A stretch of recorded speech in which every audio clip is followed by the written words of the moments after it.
పత్రికా విలేకరుల సమావేశానికి ముఖ్యంగా నాతో పాటు విచ్చేసిన లంబాడి అన్ని సంఘాల సోదరులందరికీ కూడా పేరు పేరున నమస్కారాలు తెలియజేస్తూ, ముఖ్యంగా పత్రికా సోదరులందరికీ కూడా పేరు పేరు నమస్కారాలు.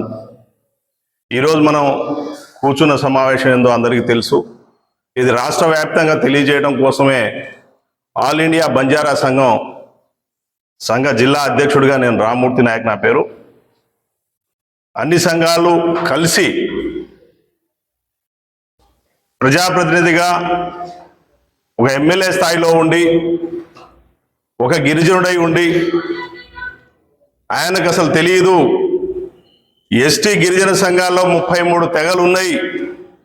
ఆ 33 తెగల వారు కూడా, అందులో ముఖ్యంగా బంజారాలు లంబాడీలు, లాంగ్ బాడీ అంటారు. లంబాడీ అంటే లాంగ్ బాడీ.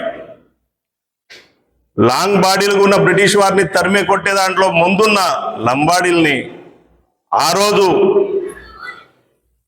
మా పెద్దల సహకారంతో, ఈరోజు నిన్న మొన్న మాట్లాడుకున్నది కాదు, కొన్ని వందల సంవత్సరాల క్రితం లంబాడీలను గుర్తించి రిజర్వేషన్లు కేటాయించడం జరిగింది.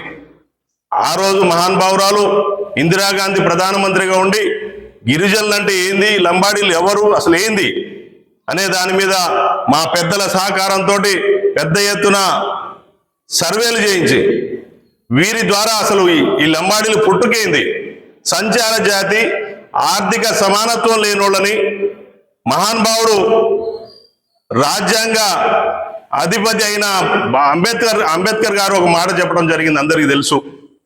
ఆనాడు ఏ కులాలైతే ఆర్థికంగా అన్ని రంగాల్లో వెనుకబడి ఉన్నాయో వాళ్ళని రిజర్వేషన్లు కల్పించి మిగతా కులాలకు సమానంగా వచ్చే విధంగా తయారు చేయాలనే ఉద్దేశం, ముఖ్య ఉద్దేశం అంబేద్కర్ గారిది. ఈరోజు ఆయన్ని అందరూ మా అణగారిన కులాలకి దేవుడిగా భావిస్తా ఉన్నాం. అటువంటి మహోన్నత వ్యక్తిని ఆ రోజు రాజ్యాంగంలో పొందుపరచడం జరిగింది. ఎవరినైతే రిజర్వేషన్లు కల్పించాలి, ఎందుకు కల్పించాలి, దానివల్ల ప్రజల సుఖశాంతులు ఏంది, వాళ్ళ ఆర్థిక వ్యవస్థ ఏంది, ఆర్థిక సమానత్వం కోసం, ఆర్థిక సమానత్వం ఉంటేనే అన్ని రంగాల్లో అన్ని కుల మతాలు లేకుండా వర్ధిల్లడానికి అవకాశం ఉంటుందని ఆ మహానుభావుడు రాజ్యాంగాన్ని రచిస్తే, నిన్నగాక మొన్న ప్రజాప్రతినిధులైన దొంగలు కొంతమంది మా 33 తెగల వారి మధ్యలో గొడవలు పెడుతూ దీన్ని కేటగిరీలు వైజ్గా వాళ్ళని తీసేయాలి, వీళ్ళని తీసేయాలి. నువ్వేమన్నా రాజ్యాంగ నిర్మాతవా? ఆ రోజు రాజ్యాంగ నిర్మాత అంబేద్కర్ గారు రచించిన రాజ్యాంగంలో పొందుపరచడం జరిగింది. నువ్వు నిన్న ఒక 2 సంవత్సరాల క్రితం ఎమ్మెల్యే అయి, దొంగతనంగా ఎమ్మెల్యే అయిన నువ్వు, సోయలేని సోయం బాబురావు కూడా మా లంబాడీలంటే విషం కక్కుతున్నాడు.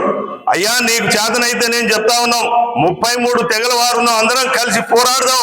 రిజర్వేషన్ నువ్వు ఎంత శాతం, మేము ఎంత శాతం ఉన్నాం, అందరం కలిసి పోరాడదాం. మనకి ఎంత శాతం కావాలో దాని మీద పోరాడు. కానీ నిజంగా విద్యావేత్త అయితే, రాజకీయవేత్త అయితే ఆ రకంగా పోరాడి అందరినీ కలుపుకోవాల్సిన పరిస్థితి ఉండే. అట్లాంటిది కాకుండా పార్టీలు మారుకుంటూ, ఎన్నో పార్టీలు మారుకుంటూ గిరిజనులను చైతన్యం చేసి ఆయన ఓట్ బ్యాంక్ కోసం మా లంబాడీలను ఉద్దేశపూర్వకంగా మమ్మల్ని చాలా విధాలుగా మమ్మల్ని అనగదొక్కాలని చూస్తా ఉన్నారు. రిజర్వేషన్ తీసేయటం ఎవరి తరం కాదు.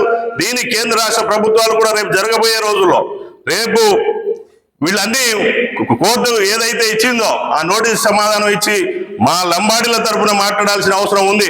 పెద్దలు మాట్లాడారు, లంబాడీలే కాంగ్రెసే లంబాడీలని అన్న మీరు కూడా మాకు అనుకూలంగా పంపించాల్సిన అవసరం ఉందని చెప్పి మా అన్ని సంఘాల ద్వారా మిమ్మల్ని డిమాండ్ చేస్తా ఉన్నాం.